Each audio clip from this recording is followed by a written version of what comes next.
Episode 10. Do you have to breathe so heavy? I was about to yawn and you ruined it for me. Okay. Anyway, season 3, episode 9. It's 10 now.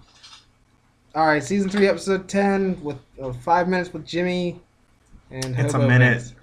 You're homeless, Vince. Do you want What? to be homeless, Vince, instead? I don't know. Whatever. There's a hobo code, but there's a homeless Also, problem. you're going to have a house as of tomorrow. You're going to It's be. an apartment You're with sharing an a. apartment with somebody. Okay, yeah. Your With future somebody. friend. And his idea of cleaning is putting all the stuff that was on the ground onto the counter. He's a bachelor. Yes, he clearly is. Yeah, You think this is going to cause any friction, or you think, like, so there's like the clean person and the messy person, or the people that are two people that are clean can sometimes live together depending on if their levels of cleanliness clash, and that leads us to the two different messy people tropes, okay. right? Yes. So that's just where the friction starts. Is two different levels of cleanliness. Can you be as messy as him, or is he gonna be upset at your level of messiness? I'm gonna go ahead and push his mess to the side because I've lived in an all. Are you done interrupting me? Okay, so I lived in a moldy ass tent for over a year now, and I'm ready for bleach smell wherever I can get it. You got a question for the class? Was it moldy the entire time?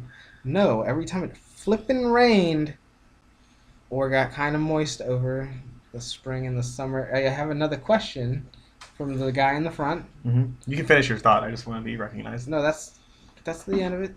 When you say moldy ass tent, was your ass moldy, or Oddly enough, some people told me I smelled like cardboard Pop Tarts or the Pop Tarts cardboard.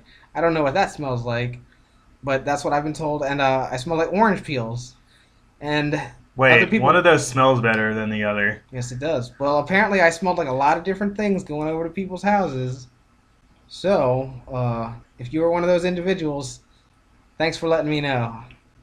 But thanks also for not letting me shower at your house. That's just weird, man. At least hit me with some Lysol or some Axe. Something. So, I learned something here. It sucks being outside all the time with the elements. I didn't like camping before this, and I'm definitely sure I'm But not you've done a going to. year of it.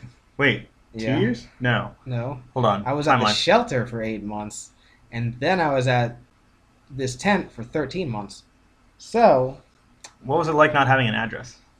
well, that was amazing. The cops had to actually come find me to come get me instead of coming to my domicile. Oh, wait. They just came and got me anyway. Weird. How do they know which tent to find you at? Well, you see, it was When they're orange. doing their little police reports. Yes. See, when they come get you at like 6:30 in the morning because they're assholes, don't want to wait till a reasonable hour of the day, they will just like, get out of the tent, police. And they sound that retarded. Wait, they're called the Get Out of the Tent Police? Or they Yep. said Get Out of the Tent, comma, police, like we are the Yes. police. Yes. We understood.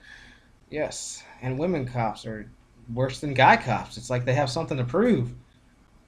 Almighty uterus. Whatever. Anyway, I thought we were going to talk about panties, so that's really what I was kind of focusing on That'll be here. the next episode Why now. does it have to be the next Because we only episode? have a minute and a half left on this episode. So if you want to continue on your train of thought about the almighty uterus, Yeah, I've said all I can about that. any As other... did Forrest Gump. I'm going to title this Survival Tips for Homelessness. Okay, here's what you're going to need. I live near a Walgreens. Did you want to add something? I wanted to, with the minute you had left, I was going to say you should talk about keeping your electronics dry. I mean, you can do that. That's fine. Just I had a nice backpack that I could keep them in most of the time, and I had a tarp both underneath the tent itself and underneath me inside the tent to keep any trickles that were coming in through the seams off my electronics. All I had was a PSP and a 3DS for most of that, and those were pretty well-made devices. I mean, unless you drop a PSP, but in a tent, if you're gonna drop a PSP, it really only has a what's the highest a tent really goes? 5 feet, which yes is enough to break it. So don't do that. The best thing I can say is I live near a Walgreens and they have a dollar glass cleaner and bleach cleaner, both in handy spray bottles. So that's what I had to spray a lot of my bedding down with every night and make it smell nice and not moldy. Good luck out there, friends. Survival Tips by Mr. Vincent. The hobo. the apartment dweller,